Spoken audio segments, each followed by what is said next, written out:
Sunday, February 28th. As I mentioned yesterday, I started getting into a show about genealogy and ancestry and stuff like that. And that's always been an interest of mine, probably because I've always had an interest in history to begin with. I was actually a history and economics double major in school, and I've maintained that interest in history throughout my life and have dug in where I can into my own family history. So I figured I'd share what I know, or at least what I think I know. All right, so we'll start with me. I was born in 1970. I'm 50 years old now, to George and Kathleen Mcavoy in a little town in upstate New York called Norwich, New York, in Shenango County, in between Utica and Binghamton, about a town of about 10,000 people. My parents were married earlier that year in January. My father was 22, I think. My mother was 26, so she was a little bit older. And then I was born in August. So there's some debate of whether I was a product of the wedding or possibly the reason for the wedding, as a couple of good Catholics that they were. So I don't know. And that was not a question I was ever gonna force upon my parents. And unfortunately now they're both gone. What I'll do is, why don't I back up as far as I can, rather than kind of go from my parents to grandparents, etc. I'll go back as far in the family tree as I've gone so far. Both sides of the family came over from Ireland, and I'll start with my mom's side, and then I'll go back to my father's side. So my mother's maiden name was Glynn. Now, I'm not going to give you my social security number or any of my passwords. So starting with my mother's side, the Glynn side, I can trace back my ancestry 4 generations, and I can trace it back to my great-great-grandfather, Michael Glynn.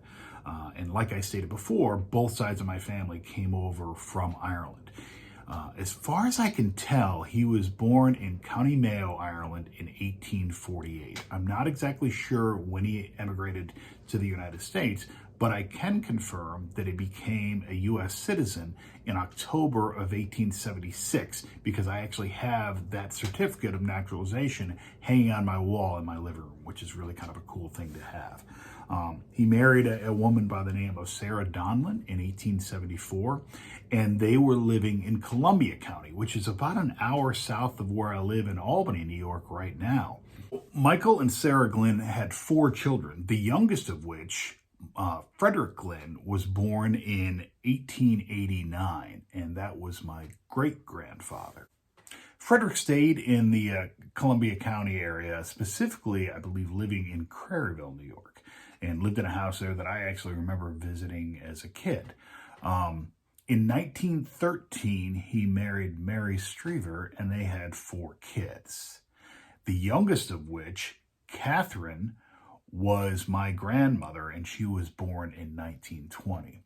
Now, Frederick ended up working for the railroad company, and I actually found records showing that he had pension benefits coming in from the railroad as well. And I recall that just down the way from that house in Craryville, there was abandoned railroad tracks, and I would follow those down as a kid, and there was actually an abandoned train station, which was kind of cool to visit as a kid. Unfortunately, I don't have any pictures of my great-grandfather, Michael, but I do have pictures of my great-grandfather, Frederick, and his wife, specifically a nice one of them that I've got framed of them celebrating their 50th wedding anniversary. Along with, I've got a little box that he must have gotten a pair of eyeglasses mailed to him in with his name and address on it, so that's kind of neat. My grandmother, Catherine Glynn, ended up having my mom in 1943 with a man named Bernard Zorowski from Pennsylvania, right in the middle of World War II. Bit of a scandal here. I'm not sure if they were married and then quickly divorced, or if they were never married. I do know Bernard was like a flyer in the Army in World War II. I've seen a picture of him. That's the only picture I've ever seen of him. And he's like in a pilot's uniform with the flying goggles and stuff like that. Hopefully I can dig it out again. I found it as a kid, but I haven't seen it in ages. I've got a bunch of my parents' pictures here in my dining room that I've been trying to go through. But either way, what ended up happening is my great-grandparents, my mom's grandparents, Frederick and Mary, ended up officially adopting her and changed her name from Zorowski, which is said on her birth certificate, to officially be Glynn. Now, My mom went off to college to become a teacher at the university at Oneonta, and ended up moving to Norwich, New York, which is where I grew up. But I never did meet my grandmother, Catherine, who passed away in 1968, a couple years before I was born, or my great-grandfather, Frederick, because he passed away in 1965. And I never met my grandfather, Bernard Zorowski, or really even heard much about him. It was a bit of a taboo subject growing up, and I didn't think to ask as a kid, and my mom certainly was not forthcoming about it. What I did discover after my mom passed away and I got into the Ancestry.com is that he lived into the 90s. I mean, he was alive and in Pennsylvania, apparently got remarried and had more kids when I was a kid, and apparently had no contact with my mom or obviously with my sister or I. So, bit weird.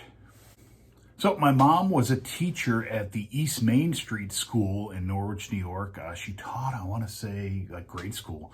I vaguely remember her teaching there when I was very young. But she met my father, George, who had grown up in Norwich, George Mcavoy, and they got married, like I said, in 1970. So let me go now. That's my mother's side of the family. Let me now go through the Mcavoy side. So on my father's side, on the Mcavoy side, I can also go back 4 generations all the way back to Ireland. And that starts with a Charles Mcavoy, who was born in County Donegal in 1841. So my great-great-grandfather Charles emigrated from Ireland to New York in 1859 on a vessel called the Chancellor. Now, I found this out because I found a record of a bank that specifically served immigrants, because there was a no Irish apply for your quote-unquote regular banks. And so they set up these banks called immigrant savings banks. And there was a record there of him having a bank account, and it listed this vessel as well as his wife, Susan McCool. Now, ended up settling in Brooklyn, right at the base of where the Brooklyn Bridge is right now, and would have lived there and actually watched the construction of the Brooklyn Bridge. And for work, he worked in a tannery because his job was listed as a Morocco finisher. I was like, what the hell is that? It took me some research to figure out that it basically was somebody that works with in a tannery, specifically with goat hides. And he did come over kind of potato famine right before the Civil War. There are some records for Charles Mcavoy serving in the Union Army, but I can't confirm if that would have been him or not. So it's possibly served in the Civil War, but I can't confirm. There's a lot of Charles Mcavoys out there. Ended up having 6 kids, 4 sons and 2 daughters. So his second youngest, a son by the name of James Edward Mcavoy, was born in 1877. Now, at some point, the family moved from Brooklyn, I believe, over to basically the Hell's Kitchen area of Manhattan. In 1892, he married my great-grandmother, Anna Allison, and they had 5 kids, the second oldest of which was my grandfather, James Mcavoy, born in 1906. It was right around this time, or maybe even a generation sooner, that there's a whole side of the family that spells my last name, Mcavoy, M-C-A-V-O-Y, spells it M-C-E-V-O-Y. Phonetically, they sound exactly the same. So, and I know that there's a branch of McAvoys that still use M-C-E-V-O-Y. That actually, I found that out when I remember my grandfather telling me that at some point when he was young, he had an aunt that was a Drake, and somebody had done a family history because that Drake was descended from the pirate Sir Francis Drake, the English pirate, who sailed around the world on the Golden Hind, the name of his ship. And his estate was being sold off during the Great Depression, and they tracked it down, and there was some paperwork. And it ended up being that you had to come claim it, so that the value of whatever the estate was worth, the portion that who the hell ever was, great-great-aunt, wouldn't have been worth taking the trip over there. But it's just kind of a neat background. So now we're talking about my grandfather, James, and grew up in the Great Depression, born in 1906. And at some point, he actually faked his birth certificate or faked his age so he could get a job with the Liggett Drug Company. And I've actually got a crate that from the Liggett Drug Company from 1933 sitting in my living room that's been passed down, and my sister's actually got one as well. So we were never really exactly sure what year he was born because he'd faked his age at some point to get a job during the Depression. So he grew up in, I think he started off in Hell's Kitchen, but eventually the family moved on up to Yonkers, which would have been considered an upgrade from getting out of Hell's Kitchen. So it was in Yonkers that he actually married my grandmother, Elizabeth Shillington, in 1932. And he actually had a double wedding with his sister Agnes at a place called St. Mary's in Yonkers. And I found a couple of residency documents that he and my grandmother lived there, as well as my great-grandfather lived in Yonkers. They ended up having 5 kids, the youngest of which was my father, George. Now, my grandmother, Elizabeth, ended up getting real sick, so they actually ended up moving upstate for her health. I'm not sure exactly when, but I know they relocated to a little town called Andes, New York, which is down towards Binghamton, where my grandfather ran a grocery store. So my father was born in 1947. I believe he was born in Yonkers, but he was essentially raised in my hometown of Norwich, although I believe they lived in Oxford, which is just down the road for a little bit. Sadly, my grandmother died not long after my dad was born. And really, my dad was essentially raised by his older sister, my Aunt Pat, because my grandmother passed away, and my grandfather, he was a hard man. Grew up during the Depression, so I don't get the impression he was exactly the nurturing parent that you would look for. So the responsibility really fell on my Aunt Pat. And I know that my Uncle Jim, who was my father's oldest brother, ended up kind of getting out of Dodge, ended up joining the Merchant Marine, went to Kings Point, went to college and became a Merchant Marine. But at some point they moved from Oxford to Howard Street in Norwich, which is where my dad talks about having grown up there, went to school in Norwich. And it's actually funny. This is one of the things about growing up in a small town.